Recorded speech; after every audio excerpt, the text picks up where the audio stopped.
Welcome to அறுசுவை அட்டில். இன்னைக்கு நம்ம பார்க்க போகிறது கேப்சிகம் ஃப்ரைட் ரைஸ். வாங்க எப்படி செய்கிறதுன்னு பார்க்கலாம். ஹாய், இது செய்யறதுக்காக கொஞ்சமாக நெய் சேர்த்துருக்கேன். நீங்கள் ஃபுல்லாக நெய் கூட சேர்த்திக்கலாம். நான் நெய்யும் கொஞ்சம் ஆயிலும் சேர்த்து செய்கிறேன். இது லஞ்ச் பாக்ஸ் ரெசிபி மாதிரி. இது சீக்கிரமாக டக்குன்னு செஞ்சு முடிச்சிடலாம். இது டேஸ்ட்டாகவும் இருக்கும். இது ஃபஸ்ட்டு நெய் உருகின பிறகு கடலைப்பருப்பு, உளுத்தம்பருப்பு 1/2 டீஸ்பூன் போட்டுக்கோங்க. இது செவந்து வந்த பிறகு கடுகு 1/4 டீஸ்பூன், பெரிய வெங்காயம் சின்ன சைஸு நீட்டு வாக்கில் கட் பண்ணியிருக்கேன். அதை இதோடு சேர்த்து வணக்கிக்கலாம். இது நல்லா நெய்யில் வணங்கி வரணும். அப்போ தான் இது நல்லா வாசமாகவும் அந்த வெங்காயம் சாப்பிட்றப்ப கொஞ்சம் ஸ்வீட்னஸும் தெரியும். அதுக்காக இது நல்லா வணங்கின பிறகு இதிலையே கரம் மசாலா, கொத்தமல்லி தூள், பிரியாணி மசாலா, சில்லி ஃப்ளேக்ஸ் எல்லாமே 1/4 டேபிள் ஸ்பூன் அளவுக்கு சேர்த்துக்கிறேன். ஏன்னா நம்ம கேப்சிகம் லைட்டாக ஸ்பைசி இருக்கிற மாதிரி இருக்கும். அதனால் இது கொஞ்சமாக தான் சேர்த்துக்கிறேன். மஞ்சள் கொஞ்சமாக சேர்த்துக்கலாம்.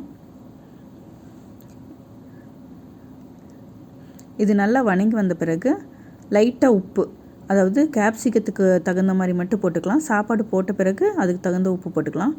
இப்போ கேப்சிகம் கொஞ்சம் கொஞ்சமாக நான் எல்லா கலர்லேயும் கொஞ்சம் எடுத்திருக்கேன். பார்க்க அழகாக இருக்கும், குழந்தைங்களுக்கு இன்ட்ரெஸ்ட்டாக இருக்குங்கிறதுக்காக. நீங்கள் எது இருக்குதோ, எந்த கலர் கிடைக்குதோ அதை மட்டும் சேர்த்துக்கிறதுனாலும் சேர்த்துக்கலாம். இதில் கேப்சிகம் எல்லாம் போட்ட பிறகு தான் இஞ்சி பூண்டு போடுறோம். ஏன்னா இஞ்சி பூண்டு ஃபஸ்ட்டே போட்டுட்டோம்னா அது ஆனியன் ஃபுல்லாக இஞ்சி பூண்டு வாசமாக அடிக்கும். அதனால் நம்ம லாஸ்ட்டாக போட்டு அதை கிளறி விட்டுக்கலாம். முந்திரி ஒரு 5 எடுத்துக்கலாம். நைஸாக அரைக்காமல் கொஞ்சம் மரமரன்னு அரைச்சி போட்டுக்கலாம்.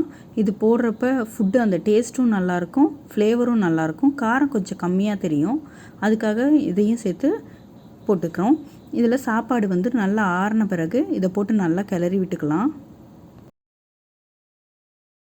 இது ஓரளவுக்கு சூடான பிறகு இதில் தேவையான அளவு உப்பு ப்ளஸ் மிளகு லைட்டாக சேர்த்துக்க போகிறோம். அது லாஸ்ட்டாக சேர்த்துனா தான் அந்த ஸ்பைசி தெரியும். அதுக்காக லாஸ்ட்டாக கொஞ்சமாக மிளகு சேர்த்துக்கலாம்.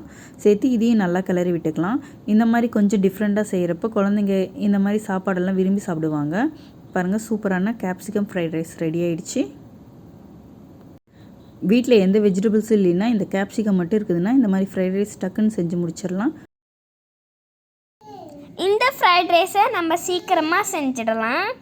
உங்களோட குழந்தைங்களுக்கும் இதை செஞ்சு கொடுங்க. Thanks for your support.